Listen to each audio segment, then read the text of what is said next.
Welcome back Filmaholics, my name is Kyle Kenrick and in this channel you'll find anything and everything filmmaking. So today I'm going to show you guys how to film in low light. Now, it's really easy. You just get a Sony a7S III. That's it. No, I'm kidding. No, I'm going to show you guys how to film with low light with any camera, be it the quality will change depending on the camera. Also, this video is part of a bigger playlist where I show you guys how to light your YouTube videos. So if you want to check it out, go ahead and check the cards up here and let's go ahead and get started. So step number one is going to be locations. And by this, I mean you have to consider the location before you get there or once you get there. It just really depends on how you start filming and it depends on your process, on your content. So it goes along that. Now there's three of them that I want to mention. There's nature, there's a low lit indoor, and there's a low lit outdoor. And by low lit outdoor, I kind of mean like streets or cities and sidewalks and just wherever you're gonna be like that and not really out in nature like camping. And now with all these three locations, there's also gonna be three different struggles on each of them. You have to consider all of these struggles with all of them, but some of them just have a little bit more of each. So there's something like change in white balance constantly. There's also movement, just the fact that the light is always changing. If you're in a sidewalk, you're gonna get shadows and then no shadows and then shadows and then no shadows. And then lastly, obviously, darkness. And now that you're in that location, you're now able to film, but you don't have a lens. So the step number two is gonna be choosing a lens, either when you're about to buy one or the one that you're gonna choose while you're filming in low light. The big thing to keep in mind is that the focal length doesn't really matter as much as aperture. So depending on the content you do, for example, if you're vlogging, you want a wide angle lens, or if you want something more of a narrative that you're gonna be filming, you're gonna want to change the lens depending on the tone of the movie that you're filming. So that really doesn't matter when it comes to low light, but when it comes to low light, the thing that matters is aperture.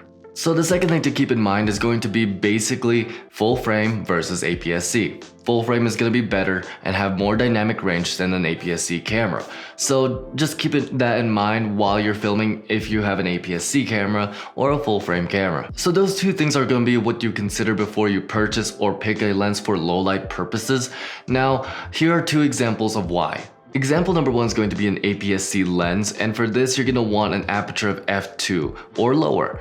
And example number two is going to be the full frame lens, and for this you're going to want a aperture of f3 or lower. And I said or lower because honestly, if you want low light, I always try to go for a lens that has an aperture of f1.4, just because it has amazing bokeh, beautiful low light, and you don't have to do anything digitally to your camera. You don't have to change, like, minimal settings you'll have to change, I guess. But in the same time, your lens is gonna be so good at low light that you won't have to deal with too much noise in post. Step number three, we know about locations, we know how to choose a lens. Now let's talk about camera settings. First things first is going to be aperture. You're gonna wanna open that up as wide as possible. Basically, make that aperture the lowest number that you can. And that just means if it's gonna be an f1.4, do that. If it's gonna be an f2.8, do that. That's my lens right now as you see me in this little setting that I show you guys of my life. Now the second thing to consider is white balance. If there's gonna be a lot of changes in light and you're gonna be moving around a lot, it's gonna confuse your camera if you have one staple white balance. So what you're gonna wanna do is put in auto white balance.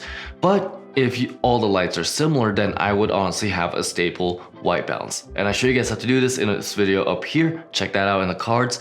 And lastly, ISO.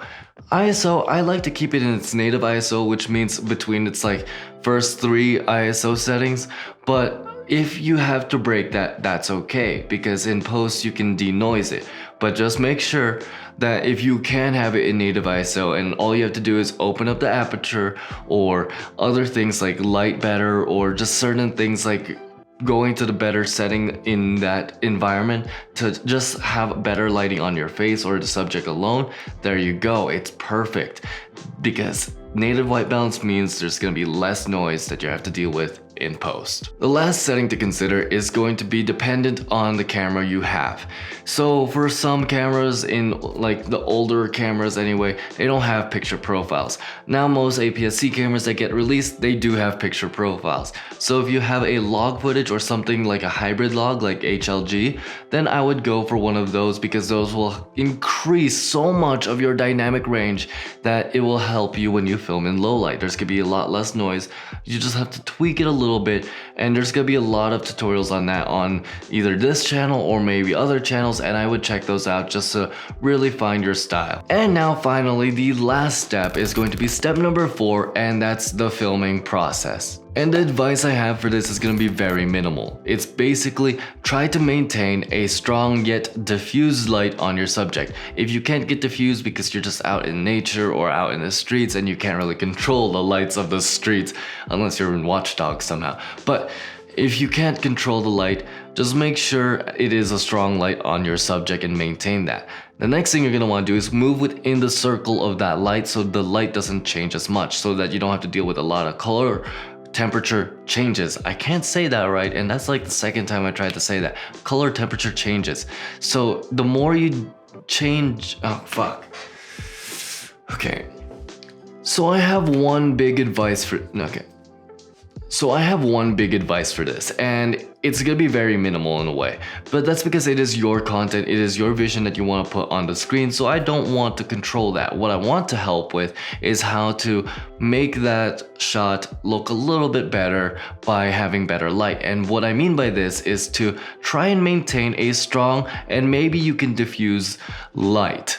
Just something that you can always have on a subject, and just move around that circle of that light or go near places that have also similar lighting. That way your color temperature doesn't change so often and you don't have to deal with that in post where it's somehow cold and then warm and then cold and then warm just because of so many changes in the outdoor environments of low light.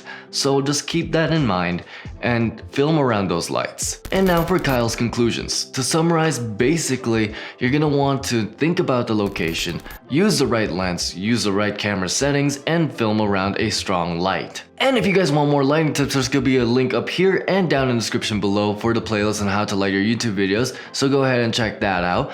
And if you guys want to check out my gear, also gonna be in the links below at no extra cost to you guys. That's gonna help us grow over here. And lastly, don't forget to like and subscribe and dream on.